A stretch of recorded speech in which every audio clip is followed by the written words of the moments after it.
Assalamualaikum warahmatullahi wabarakatuh. Teman-teman, kembali lagi di channel YouTube saya, Khairun Imam.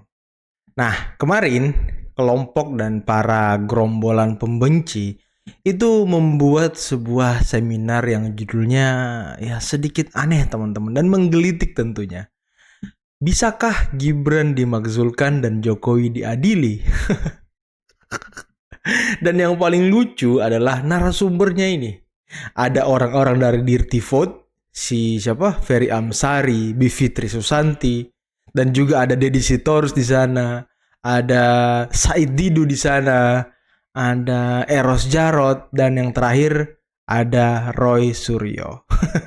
Kalau melihat line up dari pematerinya, ya sudah dipastikan teman-teman, pembahasannya memang ya tidak jauh dari keluarga Presiden ketujuh Joko Widodo. Karena ya barisan ini yang sepertinya menjadi musuh dari Pak Jokowi ketika Pilpres kemarin sampai Pilkada serentak ini, teman-teman. Nah, kurang hasto aja mungkin ya.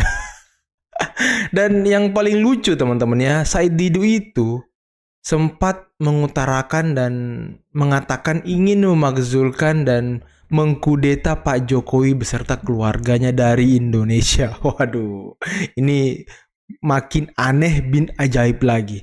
Tapi, nah ini yang tidak saya kira-kira, teman-teman. Ada pendukung mereka yang akhirnya mempermalukan orang-orang ini, para pemateri ini, karena dia mengatakan bahwa ya faktanya kita selalu kalah dengan Pak Jokowi. Nah ini bagus nih, pendukung mereka itu sadar kalau dia itu selalu kalah sama Jokowi. Kok masih terus membuat kegiatan-kegiatan begitu ya kan? Oke teman-teman, untuk lebih jelasnya kita akan melihat apa yang disampaikan Said Didu dan pendukung-pendukungnya ini yang akhirnya mereka dipermalukan, teman-teman. Oke, sebelum kita masuk ke videonya, jangan lupa like, subscribe, dan share. Dan tanpa perlu berlama-lama lagi, mari kita mulai videonya berikut ini.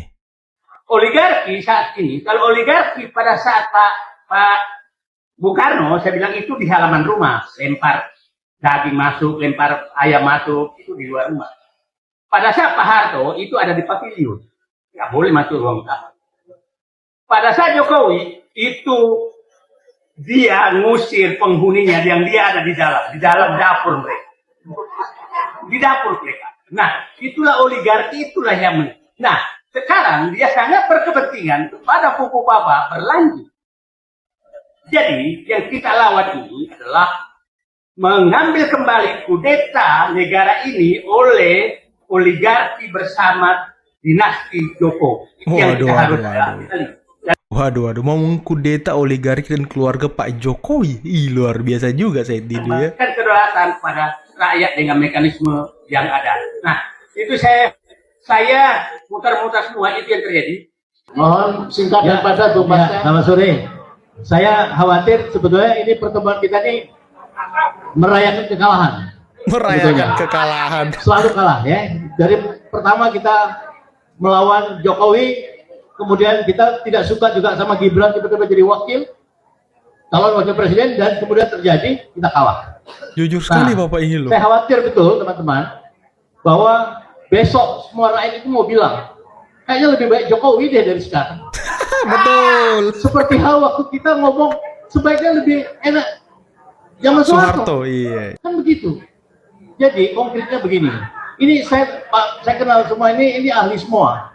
Tapi keahlian ini belum sampai turun ke bawah.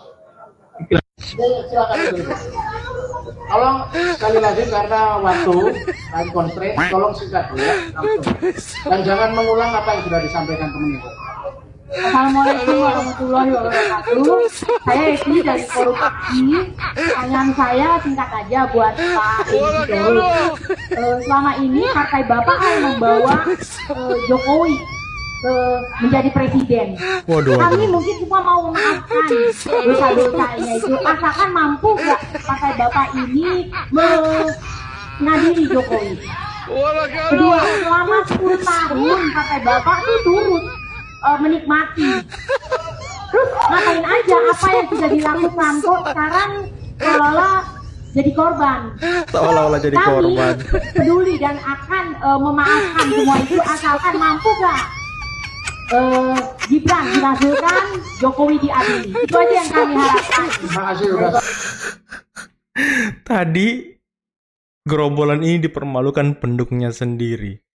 Nanti ya kita semua teriak Jokowi lebih baik ya kan. Kita selalu kalah sama Jokowi. Dan ibu ini jujur sekali loh. Partai Bapak Deddy Sitorus itu menikmati kekuasaan hampir 10 tahun, 9 tahun teman-teman. Assalamualaikum warahmatullahi wabarakatuh. Ya. Kalau kita mau bicara, kita bicaranya dari tahun 2017. Oke, silakan. Ya, dari 2017 kita adalah diehard yang mendukung, yang menjadikan orang tidak mengenal Anies jadi mengenal Anies. Oke. Yang tadinya Anies tidak diperhitungkan, akhirnya Anies diperhitungkan dan akhirnya alhamdulillah Anies bisa memenangkan pertarungan Pilkada DKI. Itu bukan dengan usaha politik-politik ansih. Dari 2016 ya? Dari 2016. Ya. Bukan, kita berdarah-darah di jalan Aksi ya. 212 berjuang ya. habis-habisan. Jadi Anies bukan merasa bahwa sekarang dia dapat suara atau dapat pengikut atau dapat penggemar itu dari apa karyanya dia sendiri. Tidak, tetap ada campur tangan dari kita dulu. Ya. Nah, itulah berangkat berikutnya di tahun 2019. Nah, dari tahun 2019 walaupun Anies di situ tidak masuk dalam kontestasi Pilpres, tapi kita memang serombongan dalam saat itu dalam arti kata. Pertanyaan yang menggelitik bagi saya, loh, pertarungan dulu setahu saya Anies itu berdiri, berjuang bersama kita, itu bukan perjuangan politik ansih. Iya kan? Tapi hati ya, berangkat ada dan 1, 2. berdiri dan besar dari perjuangan yang membawa ideologi. Persamaannya kan di situ, bro. Kalau berbicara politik, sudah banyak contohnya. Hampir partai semua meninggalkan. Dan hampir semua orang-orang politik menghambat semua. Bukunya Politik Itu Suci belum saya terima. Tolong ya, kita terima dari Mas Hasto. Dan saya senang sekali kalau bisa dapat itu. Pasti akan membuat saya tambah semangat. Dan saya juga memang melihat ya, itu akan saya gunakan energi misalnya untuk membantu dan menggerakkan jaringan saya untuk misalnya ada satu kasus besar yang saya lihat itu akan melibatkan orang-orang besar di Republik ini yang menyangkut Harun Masiku. Waduh. Siapa sih kok bertahun-tahun nggak bisa ditangkap? Harun Masiku ya kan. Saya akan kasih bonus bagi yang bisa menangkap Harun Masiku 8 miliar rupiah uang pribadi saya. 8 Ya, supaya miliar semangat, guys. supaya tidak ada negara di negara ini yang kebal hukum, ya. Dan saya gunakan berkat dari Tuhan itu untuk memberantas korupsi yang ada di Indonesia. Ya, Mas Hasto, kita cari Harun Masiku sama-sama ya, supaya jelas terang menerang, ya. Kenapa sih Harun Masiku bisa menghilang? Siapa yang menghilangkan? Ya, kasus apa yang di belakang dia? Apa yang dia urus sama dia, kan gitu. Wow. Ya, Mas Hasto, politik itu suci, membela yang benar, membantu yang lemah, dan membongkar kasus-kasus besar yang selama ini tertutup. Merdeka! Wow. Marwar Sirait menantang Hasto teman-teman untuk mencari Harun Masiku. Wow, dan tidak hanya itu, Marwar Sirait akan memberikan uang sebesar 8 miliar yang bisa menangkap Harun Masiku. Wow, kasus besar apa yang di belakang Harun Masiku ya kan? Atau tokoh-tokoh besar siapa yang bisa diseret Harun Masiku sampai dia sulit ditemukan? Wow.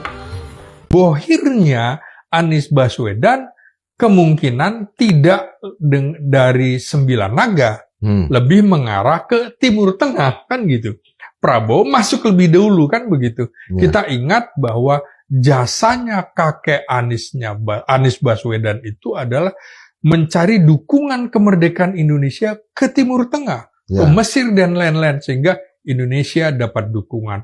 Anies tentu berpotensi mendapatkan logistik untuk Pilpres 2009 dari Timur Tengah. Dan Prabowo dengan cantik mendahului ke Timur Tengah, walaupun kunjungannya tadinya di Eropa, di Amerika, tapi terakhir ke Timur Tengah.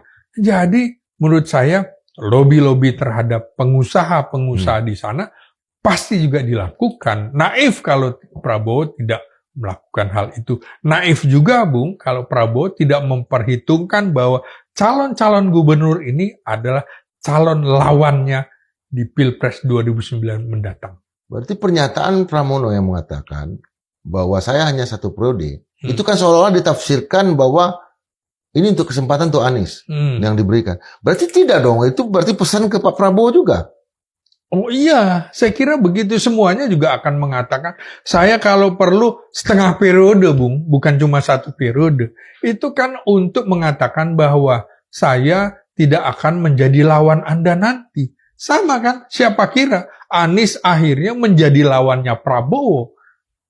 Ya, ya. Siapa sangka Jokowi akhirnya menjadi lawan Prabowo. Bukan Saya hanya kira Anies lawannya Prabowo, Sandiaga Uno juga. Nah. Pas pilpres kemarin kan dia seberang. Nah, jadi kenaifan politik Prabowo itu sekarang dipikirkan. Dia tidak ingin terperosok ke lubang yang sama. Ketika mendukung Jokowi, akhirnya Jokowi menjadi lawannya. Ketika mendukung Anies juga begitu. Dan dia barangkali dalam tanda petik naif juga ketika dijanjikan oleh PDIP bahwa PDIP akan mendukung Prabowo pada pemilu 2014. Kan Nah, jadi begini teman-teman. Yang mengorbit Pak Jokowi untuk maju sebagai gubernur Jakarta itu adalah Bapak Presiden Prabowo Subianto. Ya mungkin sedikit banyaknya banyak campur tangan dari Pak Prabowo. Kemudian Pak Jokowi maju sebagai calon presiden melawan Pak Prabowo, akhirnya Prabowo kalah. Untung Anies Baswedan tidak bisa mengalahkan Prabowo ya. ternyata tidak. Saya kira Prabowo sekarang sedang mempelajari kenaifan politiknya untuk tidak naif. Lagi. Iya. Membaca yang berikutnya. Kita kan dulu kan sangat berharap, Bang, bahwa akan muncul kestabilan politik baru kalau Pak Prabowo bertemu dengan Ibu Megawati Soekarno Putri. Menurut Abang kesempatan untuk melakukan itu atau itu peluangnya makin besar atau makin kecil dengan terjadinya konstelasi pilkada yang kemudian berpengaruh terhadap sistem secara nasional dalam pertukaran orang-orang, tokoh-tokoh yang akan muncul. Nah, di luar Jawa Tengah dan juga kemungkinan Semarang, kan sebenarnya ada politik diam-diam terselubung antara Gerindra dengan PDIP. Di 16 pilkada di Jawa Tengah, mereka bersatu, Bung. Dan juga bagaimana orang membayangkan hubungan Megawati dengan SBY yang renggang. Ternyata di pilkada juga banyak PDIP bersama Demokrat. Di Jawa Timur, kan? Iya, seperti itu. Ya faktanya, karena SBY itu orang Pacitan, orang Jawa Timur, dan ini kan Jawa Timur perbatasan dengan Jawa Tengah ya, mataramannya kuat, kalau tidak dirangkul repot begitu. Dan diberikan juga ruang otonom bahwa tidak akan ada gangguan yang signifikan terhadap figur Pak SBY di Jawa Timur. Ya. Karena itu basis dari Partai Demokrat. Nah, makanya juga ada kelemahan pasangan Prabowo, pasangan Andika dengan Hendi itu. Kenapa? Karena dua-duanya dari PDIP. Ya. Sementara unsur kelompok Islamnya tidak ada. Santrinya nggak ada. Nah, makanya kita akan melihat bagaimana mereka mencari dukungan. Kalau tidak mendapatkan dukungan dari kelompok Islam, akan berat, Bung, untuk menang. Sementara di sisi lain, Lutfi berpasangan dengan Taj Yassin, itu adalah simbol hijau, simbol keislaman. Nah, kita lihat saja nanti bagaimana pertarungan ini, siapa yang akan menang. Kita lihat dalam hingga titik terakhir, Bung, sampai dengan pencoblosan itu. Nah, teman-teman, itulah tadi beberapa video yang bisa kita simak, yang bisa kita saksikan pada kesempatan kali ini. Dan ya sangat menarik ya. Bagaimana Said Didu yang sudah dilaporkan ke polisi masih saja teriak-teriak untuk memakzulkan mengkudeta Pak Jokowi beserta keluarga dan lain-lain. Ya, itulah mungkin ya mental pembenci pantang menyerah untuk membodohi masyarakat. Aduh, dan sepertinya pendukung mereka lebih waras dan lebih realistis ya. Mereka selalu kalah dari Pak Jokowi dari tahun 2016 kali ya. Dari tahun 2016 sampai Gibran menjadi wapres, Gibran tidak bisa mereka turunkan. Ya, kekalahan mereka sudah bertubi-tubi teman-teman terhadap dari Pak Jokowi. Dan bagaimana tadi Pak Marwar Sirait ingin memberikan uang sebesar 8 miliar untuk orang yang bisa menangkap Harun Masiku. Dan apakah ada kasus besar atau orang besar yang akan terseret kalau Harun Masiku ditangkap, teman-teman? Waduh, ini yang menarik untuk kita tunggu-tunggu ya. Dan bagaimana tadi analisis terkait dengan bohir-bohir Anies Baswedan dan bagaimana anak-anak abah dari PA212 yang sepertinya mulai sakit hati terhadap Anies. Oke teman-teman, mungkin cukup sekian dulu video kali ini. Jangan lupa like, subscribe, dan share videonya. Akhir kata billahi taufiq wal hidayah. Wassalamualaikum warahmatullahi wabarakatuh. Bye-bye.